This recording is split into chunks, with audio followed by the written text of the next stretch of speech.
Good morning. Stock 2020 के इस Wednesday के एडिशन में आप सबका स्वागत है। रोज की तरह मैं हूं आशीष वर्मा और मेरे साथ है नीरज वाजपेयी। और क्या हफ्ता जा रहा है अब तक। ये मंडे को 5.5% का उछाल बेंचमार्क सेंसेक्स और निफ्टी में, उसके ऊपर कल 2.5% की मजबूती। और परसों की कहानी थी शॉर्ट कवर करने की, और कल की कहानी थी काफी हद तक स्टॉक स्पेसिफिक फ्रेश बाइंग की, क्योंकि एफआईआईज ने मेरे ख्याल से नवंबर के बाद से पहली बार 6000 इनफैक्ट प्रिसाइसली 6200 करोड़ रुपए की कल खरीदारी करी है। ऑलमोस्ट 1 बिलियन के आसपास फंड इंफ्यूजन होता हुआ नजर आया है। तो खरीदारी पहले घरेलू निवेशक कर रहे थे, एफआईआईज को भी पसंद आ रहा है, क्रॉस द बोर्ड बजट को थम्स अप मिलता हुआ।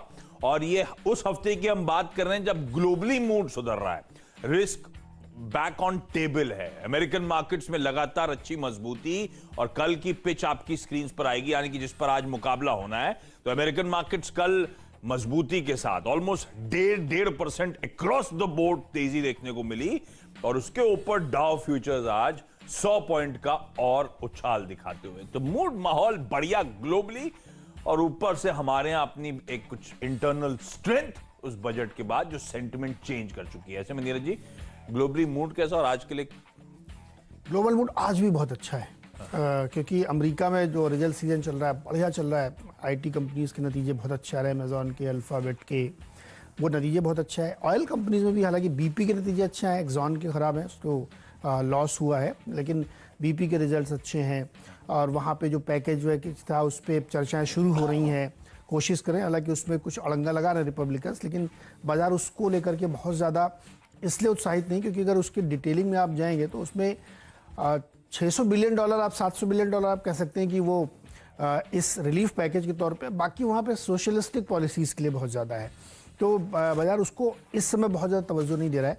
तो एक बड़ा रीज़न ये था कि मार्केट उस चीज़ को डिस्काउंट करके लगातार तेज़ी बढ़ रहा है। और जो गेम स्टॉप का बवाल इतना चल रहा था उसमें अब स्टॉप लगता हुआ दिख रहा है। ऐसा लग रहा है शायद पोजीशन अनवाइंड हो रही है और अब वो अपने नॉर्मल लेवल पे पहुंच रहा है। कल इसमें तेज़ गिरावट गेम स्टॉक के शेयर देखने को मिली, तो वहाँ से भी एक राहत है। हालांकि इस बीच में $5 बिलियन का नुकसान उठा चुके हैं वो हेज फंड वाले, और उससे ज़्यादा कई सारे फंड से उठाए हैं। तो वो भी एक सुलझता हुआ मामला दिख रहा है, वो पॉजिटिव है। दूसरा, कच्चे तेल में कल बैठक थी, उस बैठक में ज़्यादातर देश इस बात पर सहमत हैं कि जो प्रोडक्शन कट उन्होंने किया है उसको 99% देश पालन कर रहे हैं, तो वो बनाए रखना चाहिए। तो वो भी एक अच्छी खबर थी। और क्रूड में 2% की उछाल देखने को मिली, ये एक डेवलपमेंट था। और वैक्सीन के फ्रंट पे बहुत अच्छी खबरें। एक तो ये कि स्पुतनिक V या 5 जो भी आप कहें, उसका जो 3 फेज का ट्रायल था उसमें 91% इफिकेसी आई है। और दूसरा, अमेरिका में जो वैक्सीनेशन प्रोग्राम चल रहा है बहुत स्पीड में चल रहा है। जितने लोग प्रभावित थे उससे ज़्यादा लोग को 1 डोज की वैक्सीनेशन हो चुकी है। तो वो भी एक बहुत मार्केट को पसंद आ रहा है कि जल्दी से जल्दी वैक्सीनेशन हो रहा है। तो कुल मिलाकर आप कहें तो चारों तरफ अच्छी खबरों का दौर है। तो मार्केट के लिए कहीं से कोई रुकावट के संकेत नहीं दिख रहे हैं। जब आप वैक्सीन की बात कर रहे थे, उसकी एफिकेसी की बात कर रहे थे, मुझे एक न्यूयॉर्क कंपनी का इंटरव्यू याद आ रहा था। थायरोकेयर के डॉक्टर वेलुमणि साहब आए थे, और वो आए थे सितंबर अक्टूबर में जब बात हुई, तो उन्होंने कहा था दिसंबर तक, और वैक्सीन रोल आउट होने की बात तूल पकड़ेगी फरवरी मार्च तक, तब तक शायद वैक्सीन की इंपॉर्टेंस बिल्कुल खत्म हो चुकी होगी, इस तरह से कंट्रोल में आ चुका, इस तरह से हर्ड इम्यूनिटी होगी। और कई बार अब लोग ट्वीट करते रहते हैं, देखिए टोटल नंबर ऑफ आंकड़े रोज के जो फ्रेश केसेस आ रहे हैं। पर खैर वैक्सीन फिर भी लगानी है, इसमें कोई दो राय नहीं है। लेकिन हाँ, वो जो बात आप कह रहे हैं उसको आप दिल्ली ले जाइए। हाँ। दिल्ली में मोर देन 50% लोग कोविड अफेक्टेड हैं और वहाँ पे हर्ड इम्यूनिटी डेवलप हो रही है। ये बहुत बड़ी खबर है। हाँ। कि अभी कल का ही अच्छा, कल के असर हुए कि आधे से ज़्यादा लोगों को इस चीज़ की संभावना है कि हर्ड इम्यूनिटी डेवलप हो रही है कोविड अफेक्टेड। ये भी मतलब आप सही कर, हो सकता है 2-4 महीने बाद वैक्सीन की जरूरत ही नहीं पड़ेगी आपको। ठीक है, चलिए। तो ये सब डेवलपमेंट्स ग्लोबली मूड अच्छा, और हमारे यहाँ सेंटिमेंट खासे पॉजिटिव हो रहे हैं। ऐसे में 10 के 10 बल्लेबाजों के साथ उतर रहा हूं, एज्यूमिंग आप भी ऐसे करने वाले। बिल्कुल। बस, तो शुरुआत में असल में 2 सस्ती पेंट कंपनीज के साथ कर रहा हूं। देखिए मूड कैसे बदलता है। बर्जर पेंट्स और एशियन पेंट बहुत सस्ती हैं बाजार में, क्योंकि इनका एक पीयर जो है वो 135-130 टाइम्स FY22 अनुमानित EPS पे ट्रेड कर रहा है।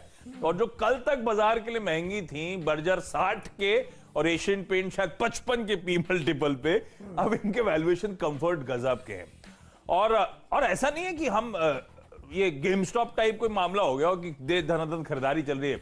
कल दिग्गज एफआईज ने भी खरीदारी करी है। जब वो 100% ऊपर लिस्ट हुआ था, जब वैल्यूएशन कंसर्न्स थे, उसके बाद मेरे ख्याल से नोमुरा ने, उसके बाद अबू धाबी इन्वेस्टमेंट अथॉरिटी ने फ्रेश बाइंग करी है 5 लाख और 6-6.5 लाख शेयर्स की। इस तरह से यहां पे अभी भी बाइंग चल रही है। और मुझे लगता है आज भी आपको वो इंडिगो पेंट्स अच्छा ट्रैक्शन, अच्छा मोमेंटम दिखाता हुआ नजर आएगा, कोई शक नहीं उस बात में। लेकिन उसके वैल्यूएशंस को देखते हुए अभी कंफर्ट नजर आता है। और ये कंपनी साइज और स्केल में और इनफैक्ट इवन मार्जिन्स में कहीं बड़ी हैं। वो 600-700 करोड़ रुपए टॉप लाइन करने वाली कंपनी, और ये कंपनीज तो खैर आप जानते हैं किस तरह के मैसिव आउट परफॉर्मेंस है, मार्केट शेयर तगड़े हैं।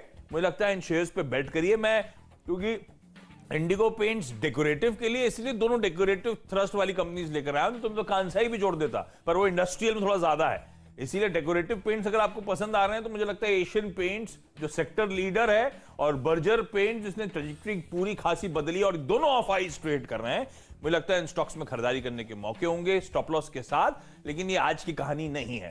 आज मुझे लगता है रब ऑफ के चलते होगा, लेकिन ये स्टॉक्स कभी भी करेक्ट हो रहे हो, कहीं भी कंसोलिडेट कर रहे हो, मुझे लगता है ये पोर्टफोलियो बेट्स हैं, खासतौर पे एशियन पेंट्स, अगर आपको पेंट सेक्टर में कोई लंबी अवधि का एक्सपोजर लेना ही है तो ये दोनों स्टॉक्स आज रब ऑफ है, लेकिन इवेंचुअली मुझे लगता है यहां से भी अच्छी खासी ट्रेजेक्टरी ये मेंटेन करते हुए नजर आएंगे। सस्ते वैल्यूएशन वाली कंपनी।